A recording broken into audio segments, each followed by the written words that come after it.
Hello friends, good morning. ओम शांति। मैं हूँ श्रद्धा। आज आपके लिए फिर एक नई मोटिवेशनल इंस्पायरिंग स्टोरी लेकर। दोस्तों, आपने अगर मेरे चैनल को सब्सक्राइब नहीं किया है तो प्लीज़ इसे सब्सक्राइब करें ताकि जो फ्रीक्वेंटली अपडेट्स होते हैं स्टोरीज़ में वो आपको मिलते रहें।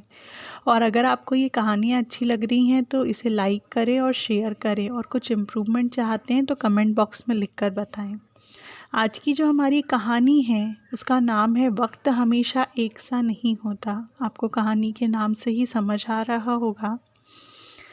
जो कहानी है वो एक महिला के ऊपर है कि जिसकी खूबसूरती जो रहती है उसको उस खूबसूरती का बहुत अभिमान रहता है, लेकिन कुछ समय के बाद ऐसा समय आता है जब उसकी खूबसूरती तो ठीक है, लेकिन जिन चीज़ों से वो चिढ़ती है उसको बाद में उन्हीं चीज़ों के लिए झुकना पड़ता है। तो चलिए आज की कहानी सुनते हैं। दोस्तों, मेरी कहानियाँ छोटी ज़रूर है, लेकिन उन कहानियों के द्वारा मैं आप लोगों तक बड़ा मैसेज पहुंचाने की कोशिश कर रही हूँ। हो सकता है कि आपको ये मैसेजेस जो हैं या कहानियाँ जो हैं आपके जीवन में कहीं ना कहीं मदद कर रही होगी, पॉजिटिविटी, इंस्पिरेशन ला रही होगी, और इसी तरीके से आपकी प्रॉब्लम्स को सॉल्व भी कर रही होगी। तो आज की जो कहानी उसकी शुरुआत करते हैं। एक खूबसूरत औरत की है जिसका नाम था प्रभा देवी। वह एक प्राइमरी स्कूल टीचर थी। यह बात 1960 के वक्त की है, जब देश में छुआछूत बुरी तरह छाया हुआ था।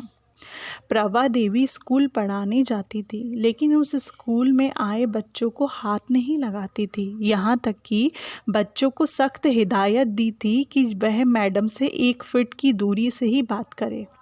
उनकी किताबें तक को वो हाथ नहीं लगाती थी।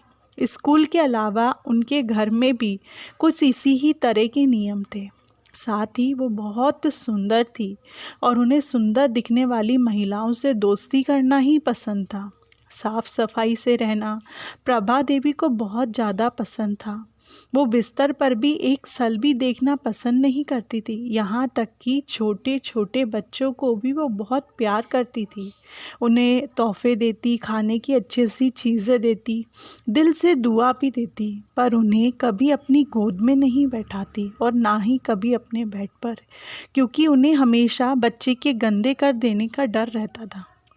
वक्त बीत गया। जब प्रभा देवी की उम्र 70 वर्ष हुई, उनके पास उनकी एक बेटी रहती थी। अब प्रभा देवी को एक बहुत बुरी बीमारी हो गई थी। ना वो चल सकती थी, ना किसी के सहारे के बिना एक करवट ले सकती थी, और उनका शरीर दुर्बल हो गया था, जिसे देखकर कोई भी डर जा सकता था।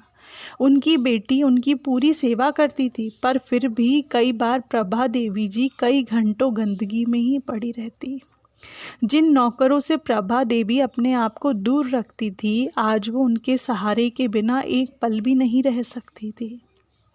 प्रभा देवी दिल की बुरी नहीं थी, पर जीवन में जिन बातों को लेकर वह सबसे ज़्यादा चिढ़ती थी और अनजाने में ही सही पर दूसरों का दिल दुखाती थी, बुढ़ापे में उन्हें इस बातों के साथ ही जीना पड़ रहा था। दोस्तों, वक्त कभी भी समान नहीं होता।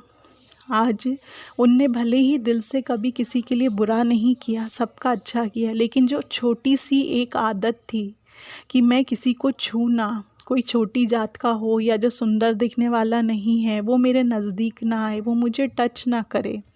तो आज देखिए, जब उनका समय ऐसा आया, जब इंसान जो है एक ऐसे मोड़ पे आ जाता है जब वो हर चीज़ के लिए हताश हो जाता है, तो आज उनका भी वही समय आया, और जब वो उनको उनकी मदद लेनी ही पड़ी। पति साथ छोड़ के चले गए, बेटी रह रही, बेटी भी कितना ध्यान देगी।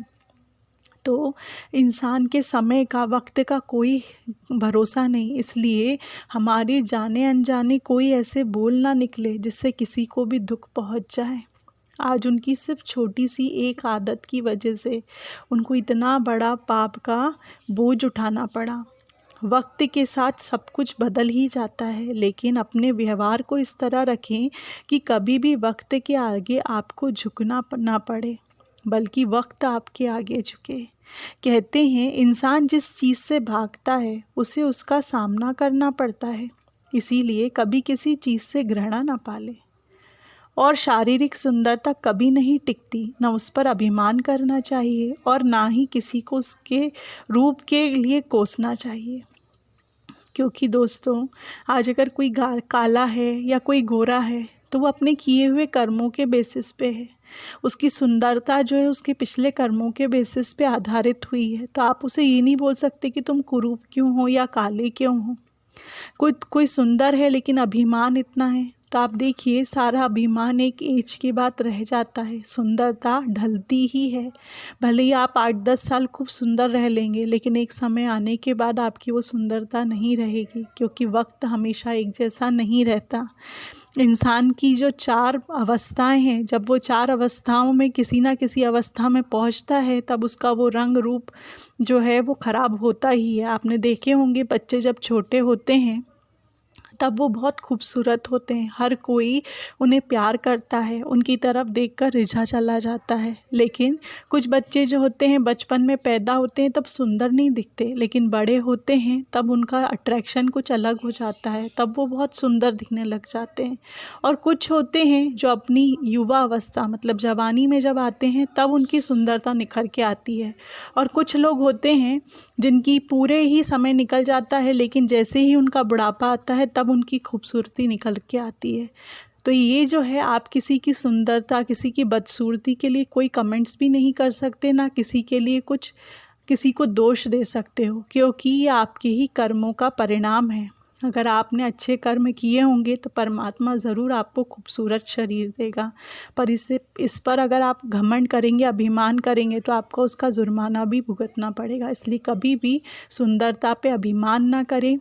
छोटे हो या बड़े, सबसे एक समान प्यार करें और कोई से भी छूत का या छूने नहीं छूने का या किसी भी प्रकार का ऐसा भेदभाव ना रखें कि बड़ा है या छोटा है, क्योंकि इंसान जो है अपने कर्मों से बड़ा होता है, अपने दिल की सोच से बड़ा होता है। अगर ये छोटी सोच रखेंगे तो आप भले ही कितने भी सुंदर है, लेकिन सुंदर नहीं रहेंगे, बल्कि आप दिल के काले रहेंगे। इसलिए उस सुंदरता से दुआएं कमाएं, उस अच्छे कर्मों के द्वारा परमात्मा के और दुनिया वालों के करीब आ जाएं। ओम शांति।